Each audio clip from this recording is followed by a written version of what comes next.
Hello student, एक ही quick solution में आपका स्वागत है। तो जैसा कि हमने लास्ट वीडियो में अध्याय 2 की प्रश्नावली 2.1 पूरी कर ली थी, आज हम करेंगे प्रश्नावली 2.2। हमने पहली वाली प्रश्नावली में क्या देखा था कि हमने जो ग्राफ विधि होती है, ग्राफ से कितने शून्यांक कट रहे हैं, मतलब कितने शून्यांक निकल रहे हैं किसी बहुपद के, हमने वो देख लिए थे। आज हम क्या करेंगे, किसी बहुपद के शून्यांक कैसे निकालते हैं। तो इसके लिए उन्होंने सवाल दिया है पहला, निम्न द्विघात बहुपद के शून्यांक ज्ञात कीजिए और इसके शून्यांक जो निकलेंगे और इसके गुणांक किसके, बहुपद के, उनके बीच के संबंध की सत्यता की जांच करना है। अब आपको शून्यांक निकालना मैं बताऊंगा, गुणांक क्या होते हैं वो समझ लीजिए। कोई भी आपका बहुपद है, जैसे ax² प्लस में bx प्लस में c, ये आपका एक व्यापक समीकरण होता है जिसकी तुलना हम समीकरण से करते हैं। तो इसमें जो आपके चर पद होते हैं x, इनके जो गुणांक होंगे वो आपके गुणांक कहलाते हैं सीधे। जैसे x² का गुणांक a है, यहाँ x का गुणांक b है और यहाँ तीसरा गुणांक c है। ये आपके गुणांक होते हैं किसी समीकरण में। अब यहाँ पे कोई संख्या है, जैसे मान के चलिए 6x² प्लस के 3x प्लस के 4, तो यहाँ पे गुणांक क्या हो जाएंगे आपके 6, 3 और 4, ये आपके गुणांक कहलाते हैं। तो ऐसे ही हमें कोई बहुपद दिया होगा, उसके शून्यांक निकालना है और उस बहुपद के गुणांकों और शून्यांकों में संबंध बताना है, आपको वो देखना है। तो आइए चलिए करते हैं हम पहला सवाल। पहला सवाल है आपका x² माइनस के 2x और माइनस के 8, ये आपका क्या है, एक बहुपद है। इस बहुपद में आपके गुणांक, यहाँ पे पहला गुणांक 1 है, यहाँ पे कुछ नहीं दिया तो 1 मार लिया, 1 होता ही है। और यहाँ पे दूसरा गुणांक -2 और तीसरा गुणांक -8। आपको माइनस के चिन्ह का विशेष ध्यान रखना है, प्लस के चिन्ह पर इतना ध्यान, प्लस का चिन्ह तो सभी संख्या में रहता ही है, यदि कोई माइनस का चिन्ह लगा है तो उसको आपको साथ में लेके चलना है। अब आप आते हैं, सबसे पहले आपके बहुपद, इसके शून्यांक कैसे निकालेंगे। तो शून्यांक निकालने के लिए हम इसके करते हैं गुणनखंड। गुणनखंड करने की सबसे अच्छी विधि, पहली राशि और तीसरी राशि का गुणा कीजिए और बीच वाली राशि को उसके गुणा के बराबर तोड़ना है। पहली राशि क्या है आपकी x² और तीसरी राशि -8। हम जब गुणा करेंगे माइनस के 8 का गुणा x² में, तो आपका गुणा आ जाता है -8x²। तो यहाँ पे संख्या कितनी, 1 है, तो 1 का गुणा करेंगे तो -8 x² कहे। तो बीच की राशि जो 2x है, इसको ऐसे तोड़ना है कि गुणा करने पे आपके -8x² हो जाए, और फिर जोड़ो या घटाओ, किसी भी दो राशियों के बीच में जोड़ो या घटाओ तो आपके -2x आना चाहिए। अब आपकी दो संख्याएं ऐसी बताइए जिनका गुणा करने पे आपके 8 आते हों और जोड़ने या घटाने में आपके 2 आए। जैसे मान चलिए 8 का गुणा जब 1 में करते हैं, 8 एकम 8, लेकिन क्या 8 में से 1 को घटाएंगे तो 2 आएगा? नहीं आएगा। क्या 8 में से 1 को जोड़ेंगे तो तब 2 आएगा? तब भी नहीं आएगा। हम करते हैं 4 और 2, 4 दूनी 8, और 4 में से जब 2 घटाएंगे तो आपका 2 आ जाता है। तो आपका 4 में से 2 का घटाएंगे, मतलब बड़ी संख्या में से जब छोटी संख्या घटाएंगे तो आपका आंसर कितना आ जाएगा, 2, और गुणा करोगे तो आपका आंसर आ जाएगा 8। तो आइए चलिए तोड़ते हैं 4 और 2 में। ये आपका x² माइनस के, या आपकी बड़ी संख्या किस, यहाँ पे आंसर किसका आ रहा है, माइनस का, तो बड़ी संख्या जो 4x है वो माइनस की लेंगे, और प्लस के 2x। हमें x भी दोनों में साथ में लिखना है। 4x में से जब 2x जाएंगे तो आपका क्या बचेगा, -2x, और चौथी राशि क्या है, -8। फिर से देख लीजिए, हमने जब पहली राशि और तीसरी राशि का गुणा किया था तो -8x² आए थे।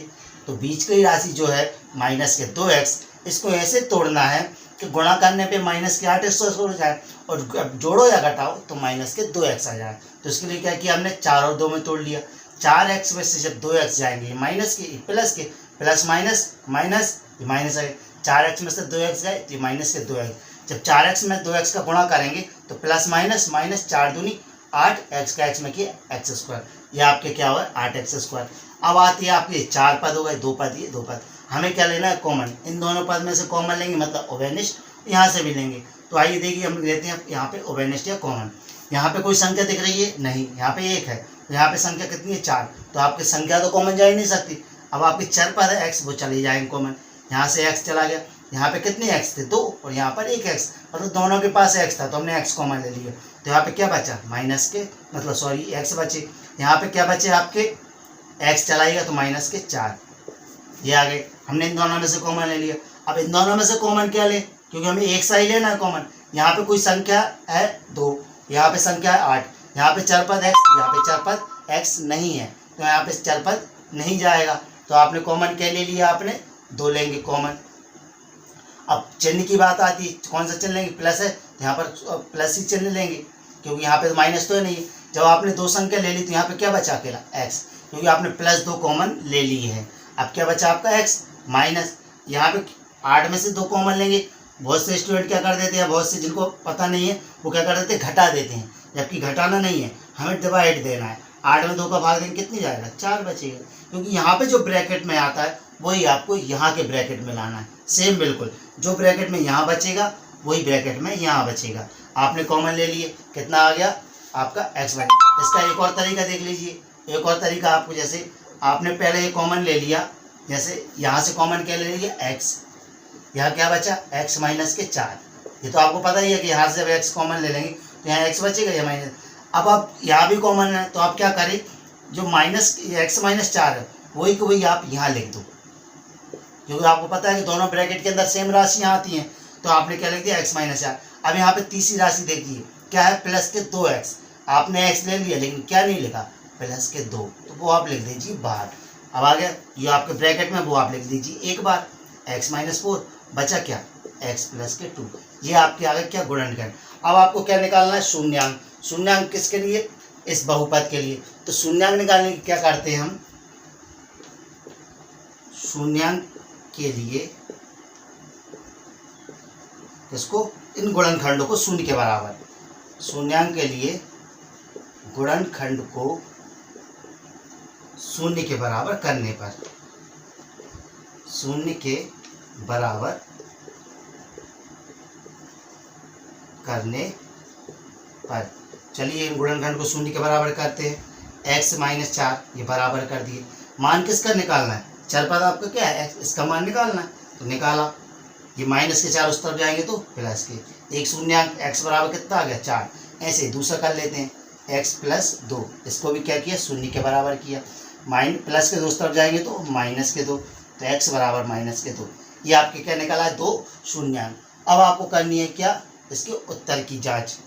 तो सबसे पहले अपन करते हैं क्या, बहुपद की तुलना किससे, ax² plus bx plus c से करने पर। जब आप इस समीकरण की तुलना, जो आपका बहुपद दिया है, इसकी तुलना आप समीकरण से करेंगे, तो हमने समीकरण की तुलना करना पहले ही बता दी, या x² है या a की जगह पे क्या है, कुछ नहीं है, तो मतलब a का मान 1। मतलब सीधे सीधे जो समीकरण में a b c की जगह इसके गुणांक होंगे, जो मान होंगे वही आपके a b c के मान निकाल आएंगे, जो इनकी जगह होंगे। b का मान निकालना है x की जगह, तो b की जगह पे क्या है माइनस के 2, और c की जगह पे माइनस के 8, मतलब c की जगह पे यहाँ पे क्या है माइनस के 8। ये आपके हो गए तुलना करने पर, c का मान आ गया माइनस के 8। अब आपको क्या करना है, शून्यांक निकाला है, अब आपको करना है शून्यांक और गुणांकों में संबंध, शून्यांक और गुणांकों में संबंध करना है। अब क्या है संबंध, तो पहले शून्यांकों का योगफल क्या निकालना है, शून्यांकों का योगफल, योगफल मतलब जोड़। आपको शून्यांक जो दिए उनका जोड़ करना है। 4 में क्या जोड़ना है, माइनस के 2, 4 में जोड़ना है माइनस के 2। ये ब्रैकेट जब हटेगा प्लस माइनस माइनस, मतलब 4 माइनस 2, 4 में से 2 जाएंगे तो आपका बचेगा 2। अब निकालना है शून्यांक का गुणनफल, शून्यांकों का गुणनफल। अब शून्यांक गुणनफल, शून्यांक के आपके 4 और माइनस 2 गुणा करना है, तो 4 गुणित में माइनस 2, 4 दूनी 8, ये माइनस के 8। ये तो आ गया आपके साधारण विधि से योगफल और गुणनफल। अब आपको गुणांकों से करना है, तो आप क्या करोगे, व्यापक समीकरण क्या था आपका, ये व्यापक समीकरण ax² प्लस के bx प्लस c के माध्यम से। ये तो आपने क्या निकाल लिए, शून्यांकों के योगफल, जो आपने शून्यांक निकाले थे उसके आधार पर योगफल और गुणनफल। अब इस समीकरण के जो गुणांक हैं उनके आधार पर योगफल, तो आप योगफल यहाँ पर लिखें शून्यकों का योगफल।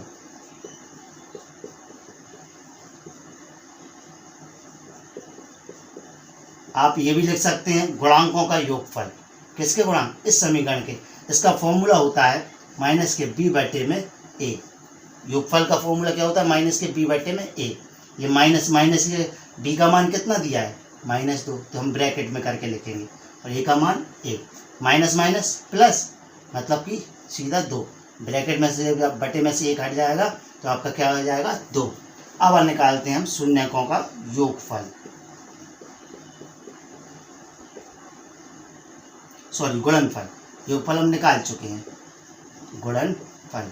इसके लिए फॉर्मूला क्या हो जाएगा? सी बटे ए। योगफल के लिए माइनस बी बटे ए और गुणनफल के लिए सी बटे ए। दोनों में ए बटे में रहेगा, बस यहाँ पे माइनस बी, यहाँ पर अकेला सी। सी का मान कितना है? -8 और बटे में 1, मतलब आंसर आएगा आपका -8। अब जरा देखिए, जरा शून्यकों का योगफल कितना निकला था आपका? 2। और आपने योगफल के फॉर्मूले से भी योगफल कितना निकाला? 2। गुणनफल कितना निकला था? -8। और इस फॉर्मूले से गुणनफल कितना निकाला? -8। मतलब आपके शून्यकों और गुणांकों के बीच के संबंध की जो सत्यता की जांच है वो सही हो गई। ये आ गया आपका पहला सवाल। आप इसको ध्यान से देखेंगे, आपको समझ में आ जाएगा। दूसरा वीडियो, आपको वीडियो पूरी देखना है शुरू से आखिरी तक, तो आपको पूरे सवाल अच्छे से समझ में आ जाएंगे। और जब समझ में आ जाए तो आपको पता ही है क्या करना है, लाइक और शेयर करना है। आपका दूसरा सवाल है 4s²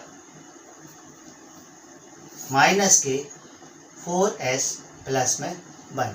आपका क्या है? 4s² माइनस 4s, ये s है अंग्रेजी में, ठीक है, अंग्रेजी का s, ये आ गया 1। अब आपको क्या करना है? इनके गुणांक निकालना है, मतलब इसको गुणनखंड बनाना है।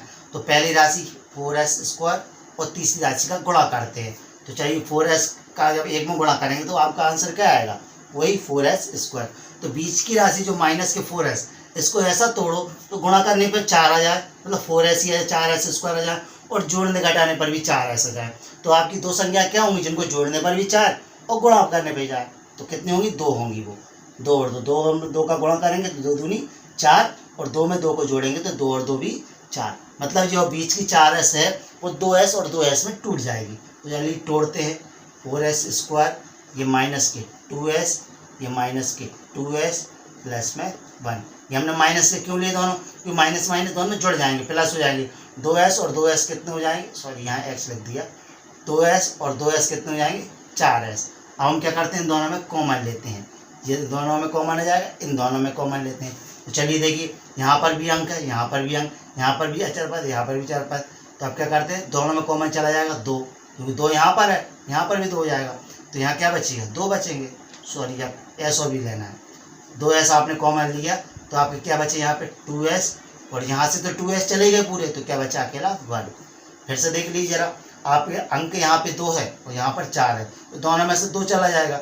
यहाँ पर s कितने हैं? 2। यहाँ पर s कितने हैं? 1, तो एक s आ गया कॉमन। जब आपने 2s कॉमन ले लिया तो अंदर यहाँ क्या बचेगा? 2s बचेगा, और 2s ये चलेगा इसकी जगह पे 1।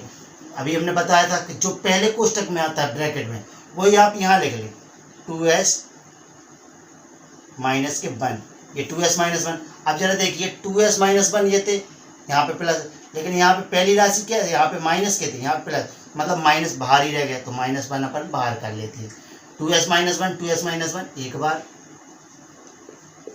बच्चा, क्या 2s माइनस 1, इसको भी अपन क्या लिखेंगे? एक बार 2s माइनस। ये दोनों आ गए आपके गुणनखंड। अब इन गुणनखंड को करेंगे शून्य के बराबर। गुणनखंडों को शून्य के बराबर करने पर, चलिए शून्य के बराबर कीजिए। जब हमने शून्य के बराबर किए 2s माइनस 1, इसको शून्य के बराबर किया। अब -1 उस तरफ जाएंगे तो प्लस के, मान हमें किसका निकालना है? s का। ये माइनस के हो गया प्लस, और s बराबर क्या हो जाएगा? 1/2, क्योंकि गुणा वाली राशि पक्षांतर के बाद कहाँ जाती है? आपकी बट्टे में जाती है, भाग में जाती है। ये भी आपके 2s माइनस 1, ये भी बिल्कुल इसी तरह हो जाएगा सेम। 2s माइनस के 1 उस तरफ गए प्लस के, तो s बराबर क्या हो जाएगा? 1/2, क्योंकि गुणा वाली राशि कहाँ चली जाएगी? बट्टे में। ये तो हो गए आपके क्या? शून्यांक। अब आपको क्या करना है,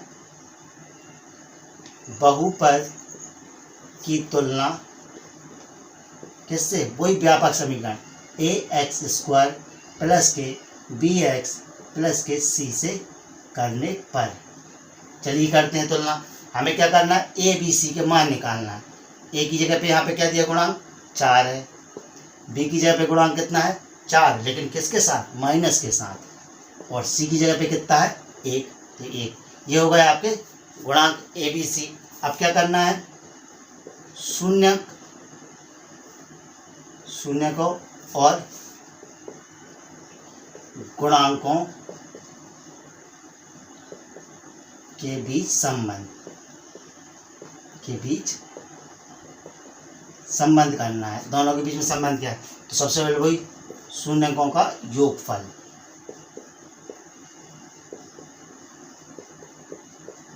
शून्यकों का योगफल, आपके शून्यांक क्या निकले, 1/2, 1/2। इनको जोड़ना है, तो 1/2 प्लस के 1/2।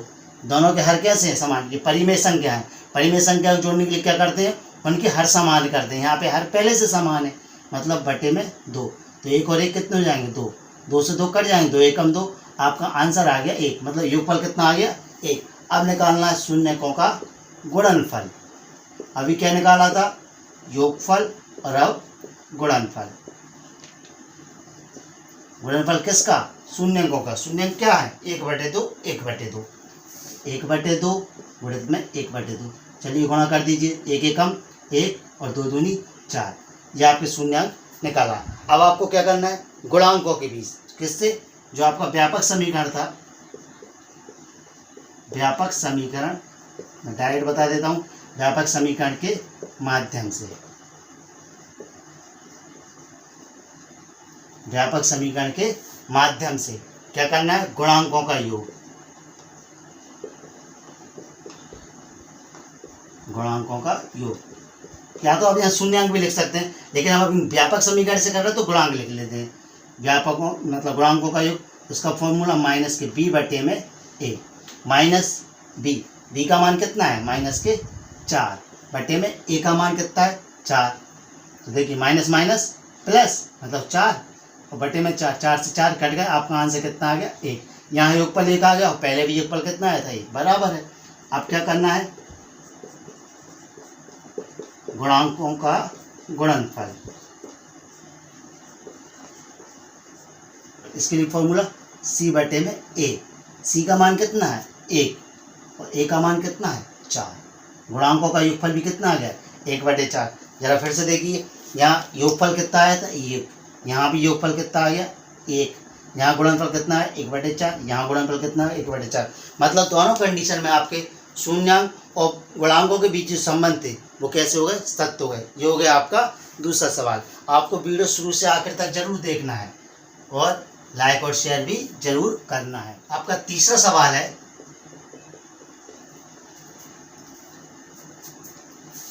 (6x²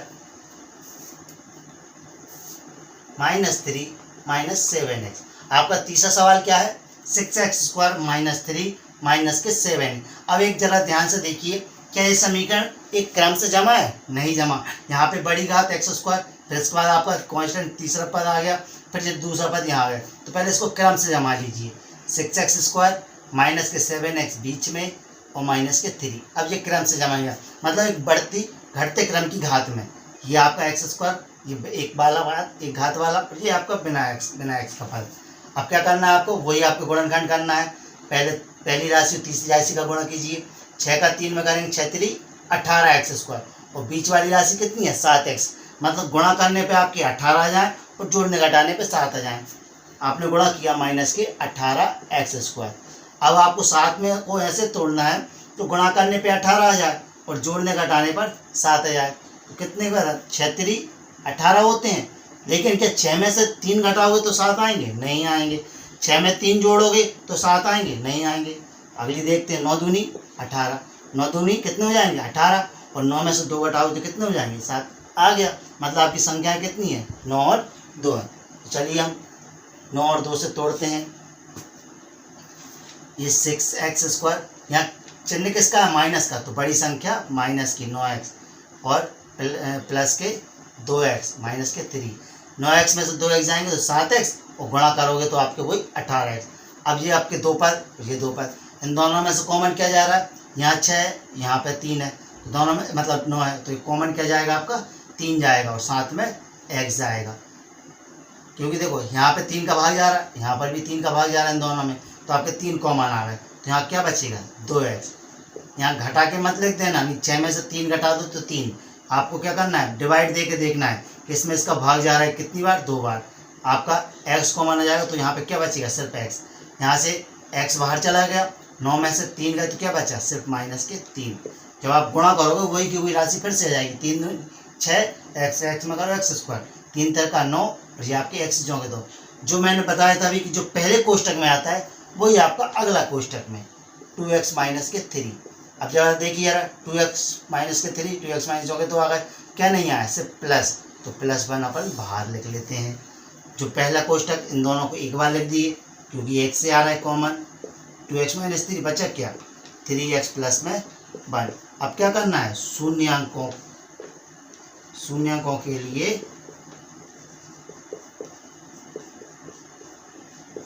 गुणनखंड को शून्य के बराबर